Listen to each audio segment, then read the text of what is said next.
Hello dear students, welcome back to Mind Master Vocab English Guru. मैं हूं गौरव धवन।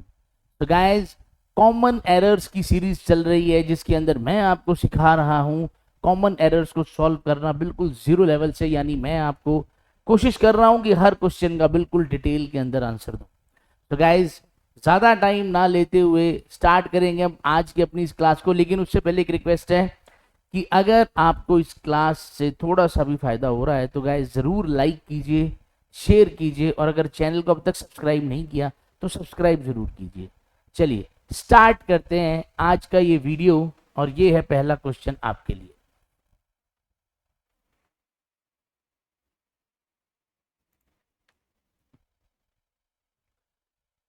करिए कोशिश, शाबाश।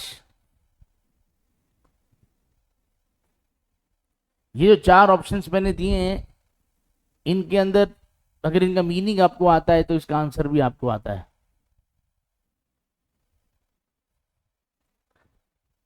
चलिए जी, मैं देता हूं इसका आंसर। देखिए,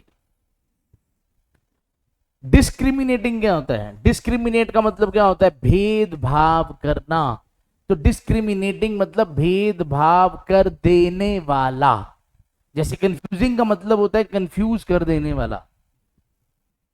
डिस्क्रिमिनेटिंग का मतलब भेदभाव उत्पन्न कर देने वाला। क्लियर है?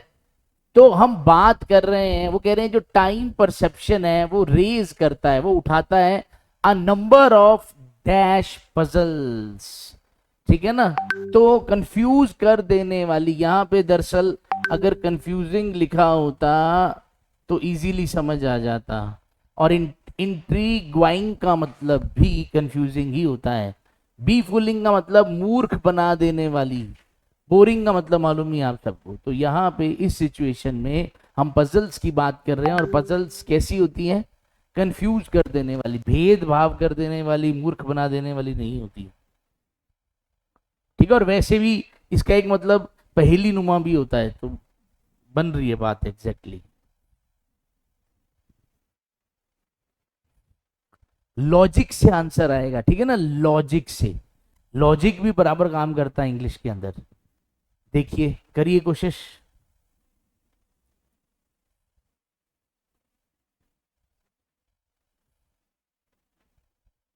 चलिए मैं दे रहा हूं इसका आंसर। देखो इस क्वेश्चन में क्या कहा जा रहा है, वो कह रहे हैं कि जो रोल है डैश का इन द सोसाइटी वो एक्सट्रीमली इंपॉर्टेंट है। क्यों? बिकॉज इट फॉर्मुलेट्स, क्योंकि वो जो वर्ग है, एक वर्ग की बात हो रही है, क्योंकि जो वो वर्ग है ना समाज का, वो बनाता है, क्या बनाता है? पॉलिसीज बनाता है एंड टेक्स द डिसीजंस, और डिसीजन लेता है। तो ऐसा कौन सा वर्ग है जो नए नए रूल बनाता है, नए नए पॉलिसीज बनाता है और डिसीजन लेता है? क्या एक ऑर्डिनरी इंसान ऐसा करता है? नहीं। ऑर्डिनरी और कॉमन तो ऑप्शन ही खत्म हो गया। गरीब भी नहीं कर सकता। एलीट, एलीट का मतलब क्या होता है? वो लोग जो हाई क्लास पीपल हैं। ठीक है ना? रॉयल, रॉयल लोग कह दो, हाई क्लास लोग कह दो।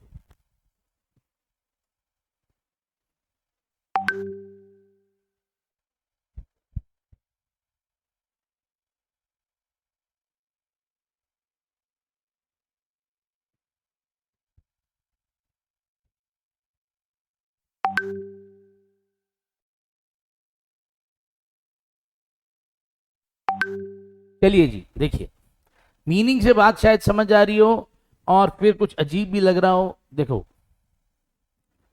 अब दिक्कत क्या है? वो कह रहे एक जज को गुस्से के मामले में क्या होना चाहिए? थोड़ा नीचे होना चाहिए। तो नीचे के लिए यहां स्लो वर्ड नहीं काम करेगा, लो वर्ड काम करेगा, कि उसको एंगर वाले मामले में थोड़ा नीचे होना चाहिए। एंड क्विक टू फॉरगिव, ठीक है ना? और मतलब इस मामले में थोड़ा उसको लो रहना चाहिए। ठीक है? And quick to forgive, otherwise he may risk abusing. Abusing का मतलब यहां पे मिसयूज है, मिसयूज है। ठीक है ना? मैंने थोड़ा दूर लिख दिया, मिसयूज है। ठीक है जी, मिसयूज। तो अब्यूज का एक मतलब गालियां निकालना होता है। और आपको ध्यान होगा, अगर अब्यूज वर्ड नाउन है, ठीक है ना, तो ये मिसयूज ही कहलाता है। जैसे आपने सुना होगा, it's a case of drug abuse, वो ड्रग एब्यूज है। अगर किसी इंसान की अपने बात करें तो ये ड्रग एब्यूज है ये बंदा। और अब्यूजेस का मतलब कुरीतियां भी होती हैं कई बार, वो कई मीनिंग है। अब्यूज का एक मतलब मिसयूज होता है। तो स्लो वर्ड सेट नहीं आएगा, इसीलिए लो करना पड़ा। चलिए देखिए नेक्स्ट क्वेश्चन।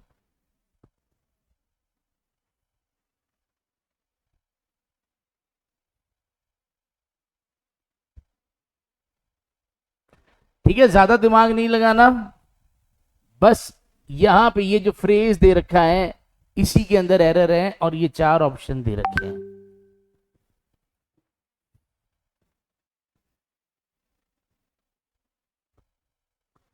चलिए मैं बता रहा हूं इसका आंसर। बात किसकी हो रही है? इंसानों की। अगर बात इंसानों की हो रही है यानी काउंटेबल की हो रही है, जिन्हें काउंट किया जा सकता है, तो हम किसका यूज करेंगे? मैनी का यूज करेंगे। हिज पॉलिसीज, उसकी जो पॉलिसीज थी बहुत सारे लोगों को ने देखी, were seen by many as crimping investment, मतलब बहुत सारे लोगों द्वारा देखा गया कि वो ऐसी हैं। तो लोगों की बात हो रही है, तो काउंटेबल की बात हो रही है, तो मैनी पे जाएंगे, मच पे, मोस्ट पे, मोस्टली पे नहीं जाएंगे।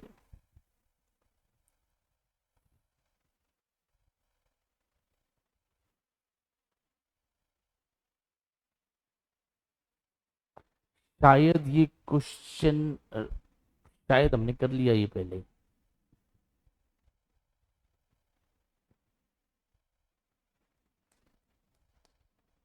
चलिए एनीवेज, चलिए अब हम बात किसकी कर रहे हैं? हमने ये रूल जरूर किया था कि अगर एंड से दो नाउन जुड़े हैं और अगर आर्टिकल केवल पहले के आगे लगा है, केवल पहले नाउन के आगे अगर आर्टिकल लगा है या पोजेसिव एडजेक्टिव लगा है, दूसरे नाउन से पहले ऐसा कुछ नहीं लगा, इसका मतलब सेंटेंस में हम एक ही व्यक्ति या वस्तु की बात कर रहे हैं। ठीक है, एक व्यक्ति की, वस्तु की या स्थान की बात कर रहे हैं, मतलब एक ही नाउन की बात कर रहे हैं। तो हमने ये तो क्लियर ही है कि हम बात किसकी कर रहे हैं? रमेश की। जब हम बात रमेश की कर रहे हैं, हम कहना चाह रहे हैं कि रमेश इंटेलिजेंट भी है और हार्ड वर्किंग भी है। अब बहुत सारे लोगों को ऐसा लगता है कि एन इंटेलिजेंट एंड अ, बहुत लोग सोचेंगे यहाँ अ लगा दिया जाए, लेकिन अगर अ लगा दिया तो गलत हो जाएगा। ये जैसा भी है एकदम सही है।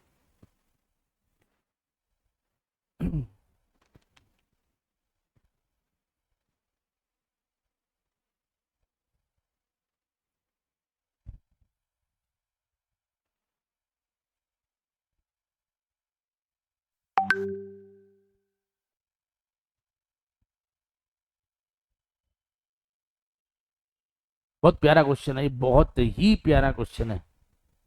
चलिए मैं बताता हूं, देखो वो कह रहे हैं कि अगर आपके अंदर, if you have creative streak, अगर आपके अंदर क्रिएटिव स्ट्रीक है या इंटरेस्ट है, तो यहां पे पहली बात तो इंटरेस्टेड नहीं आएगा। वो कह रहे हैं कि अगर आपके अंदर कोई क्रिएटिव स्ट्रीक है या कोई इंटरेस्ट है नए फील्ड के अंदर, इन अ न्यू फील्ड, अपनी एनर्जी को गैदर करो एंड मूव टुवर्ड्स इट। अब ये जो लाइन आ रही है ना, ये पूरी की पूरी इसके बारे में एक्स्ट्रा इंफॉर्मेशन है। वो कहते हैं कि अगर आपके अंदर कोई ऐसी क्रिएटिव स्ट्रीक है जो जो आपने कभी परस्यू नहीं की, मतलब आपने अपने अंदर अंदर की वो जो इच्छा थी या वो जो क्रिएटिविटी थी, आपने कभी उसको फॉलो नहीं किया, कभी कोशिश नहीं की कि मैं उसका यूज करूं, मैं उस फील्ड में जाऊं। या वो कह रहा है कि अगर आपके अंदर, if you have creative streak या इंटरेस्ट, तो अगर ये आपका कोई इंटरेस्ट है किसी नई फील्ड के अंदर, तो अपनी एनर्जी गैदर करो और उसकी तरफ जाओ। तो हमें यहाँ पे इंटरेस्टेड नहीं, इंटरेस्ट वर्ड चाहिए, हमें एक नाउन चाहिए।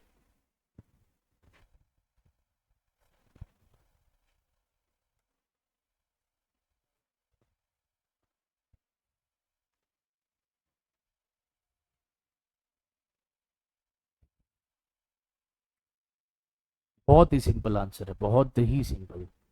चलिए, तो मच बिलीव दैट नहीं, बहुत सारे लोग ऐसा मानते हैं, तो मैनी बिलीव दैट, बहुत सारे लोग ऐसा मानते हैं। मैनी, तो देखो मैनी, ऑल, सम, ये चीजें एक प्रोनाउन की तरह काम कर सकती हैं, और प्रोनाउन की तरह अगर काम कर सकती हैं तो ये सब्जेक्ट का भी काम कर सकती है। ऐसा नहीं है कि हर बार ये चीजें आपको हर बार एक एडजेक्टिव की तरह ही दिखाई दें, तो जरूरी नहीं है। अगर सेंटेंस में जिस तरह से अब यूज हो रहा है, ये बिलीव इसी के लिए आ रहा है, ये V1 है, प्लूरल वर्ब है, और मच की जगह यहाँ पे क्योंकि आना तो मैनी चाहिए, और मैनी भी क्या होता है, एक प्लूरल नाउन है। यहाँ पे एक प्लूरल नाउन की तरह काम कर रहा है।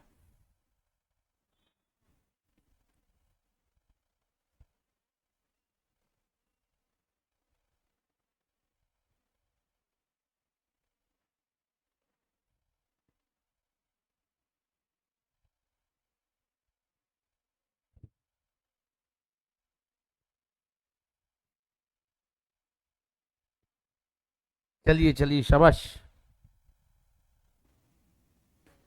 चलिए जी। बाकी बाकी ना लगा के देखो, बाकी सेट ही नहीं आ रहे, बाकी सेट ही नहीं आ रही, कि ऑक्सीजन जो है एक ऑक्सीडाइजिंग एजेंट है, और वो बहुत जल्दी बना देता है, ऑक्साइड्स बना देता है। किसके साथ? ऑक्साइड्स बना देता है फॉर मोर एलिमेंट्स। लाइन ही नहीं बन रही, ऑफ मोर एलिमेंट्स, ठीक है ना, विद मोस्ट एलिमेंट्स, बहुत सारे एलिमेंट्स के साथ, ज्यादातर एलिमेंट्स के साथ। वो यहां मोस्ट का मतलब क्या है? ज्यादातर, ठीक है ना, ये चीज भी ध्यान रखनी है। जब मोस्ट किसके साथ लगता है? किसी नाउन के साथ लगता है, ठीक है ना, तो वो नाउन पहली बात तो क्या होना चाहिए? प्लूरल काउंटेबल नाउन होना चाहिए। तो मोस्ट अगर किसी प्लूरल काउंटेबल नाउन के साथ लगता है, तब इसका मतलब क्या बन जाता है? ज्यादातर।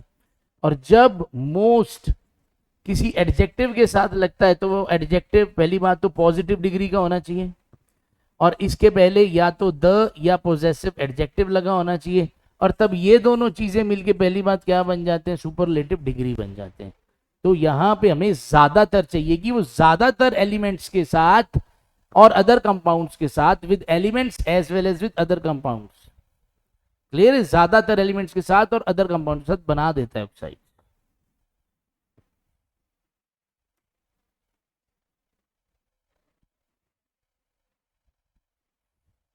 ठीक है जी, जो पार्ट ब्रैकेट में है आपने उसी को चेक करना है।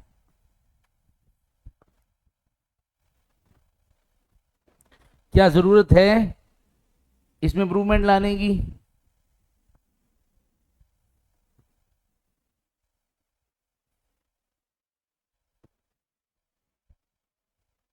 चलिए जी, देखिए, company hopes to eventually provide, eventually का मतलब क्या होता है? आखिरकार। तो कंपनी जो है वो उम्मीद करती है कि वो आखिरकार प्रोवाइड करवा देगी सिंगापुर को with the second biggest electric car sharing service in the world. ठीक है जी, सेकेंड बिगेस्ट, तो ये सेकेंड है तो फर्स्ट भी होगा ना। With the second biggest electric car sharing service in the world, second only to Paris, second only to Paris, यानी पेरिस के बाद। ठीक है जी, पेरिस के बाद, ठीक है ना, सेकेंड ओनली टू पेरिस। तो हमें यहां जाना पड़ेगा, सेकेंड टू ओनली पेरिस। तो ओनली पेरिस का मतलब हो गया कि पेरिस, ओनली पेरिस। तो ये बस ध्यान रखना, यहां पे यही चीज आएगी, सेकेंड ओनली टू पेरिस।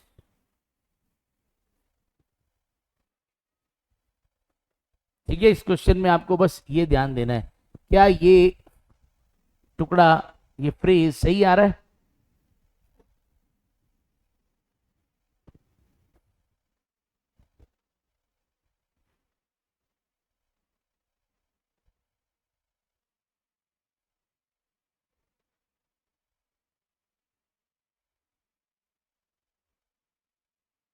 चलिए जी, अब देखिए, बहुत सारे लोगों को एक डाउट ये रहता है कि अगर आपको कंपैरेटिव डिग्री दिख गई, अगर कंपैरेटिव डिग्री दिख गई तो देन भी दिखना चाहिए। उल्टा है, ध्यान रखो, उल्टा है। अगर देन दिख गया है तो कंपैरेटिव डिग्री दिखेगी दिखेगी, अगर देन आ गया है तब कंपैरेटिव डिग्री आएगी आएगी। लेकिन कंपैरेटिव डिग्री अकेली भी आ सकती है, कंपैरेटिव डिग्री अकेली भी आ सकती है। तो व्हाट इज वर्स, यानी इससे बुरा क्या होगा, क्या that there is practically no room for improved relations as long as mister Gupta keeps the issue floating. इससे बुरा क्या होगा? ठीक है, तो व्हाट इज वर्स, तो यहां पे हमें, अगर हम वर्स जो है बैड पॉजिटिव डिग्री होती है, और वर्स कंपैरेटिव डिग्री, और वर्स्ट सुपरलेटिव डिग्री होती है। तो वर्स का इस्तेमाल किया जा सकता है, बिना बिना देन के भी किया जा सकता है, तो यहां वर्स ही आएगा। चलिए जी, आई होप जिस तरह की ज्ञान, जिस तरह की नॉलेज आपको मिल रही है, अगर ये नॉलेज 0 लेवल से चाहिए, एकदम सीक्वेंस में चाहिए, और अगर नंबर कहीं अटके हुए हैं और नंबर आप बढ़ाना चाहते हैं, सो आप मेरा ऑनलाइन, ऑफलाइन या रिकॉर्डेड बैच ले सकते हैं। तो मेरी, अगर आप ऑनलाइन या लाइव बैच लेते हैं, तो जो मेरी लाइव क्लासेस, जो मेरी ऑफलाइन क्लास चल रही होती है, उसी के अंदर आपको भी ऐड कर दिया जाएगा। आप बिल्कुल मेरी लाइव क्लास ले सकते हैं, बिल्कुल ऐसे ही लेंगे जैसे कि ऑफलाइन क्लास ले रहे हो। सो ग्रामर, वोकैब, कॉम्प्रिहेंशन सबको हैंडल कर देंगे, और बहुत अच्छे से आप जो है अपने इंग्लिश को इम्प्रूव कर पाएंगे। अगर आप रिकॉर्डेड कोर्स भी लेते हैं, तो रिकॉर्डेड कोर्स में भी सब कुछ है, होमवर्क भी है, क्लास टेस्ट भी हैं, टॉपिक वाइज टेस्ट भी हैं, सब कुछ है। तो आपको कोई डाउट है तो आप इस नंबर पे कॉल करके पूछ सकते हैं। तो तपस्या कोर्स का नाम है, तपस्या करनी पड़ेगी, बिना तपस्या के इंग्लिश में पार नहीं पड़ेगी। चलिए guys, thanks for watching this video, bye bye, मिलते हैं नेक्स्ट एक और अच्छे से वीडियो में। टिल देन बाय बाय, जय हिंद, जय भारत।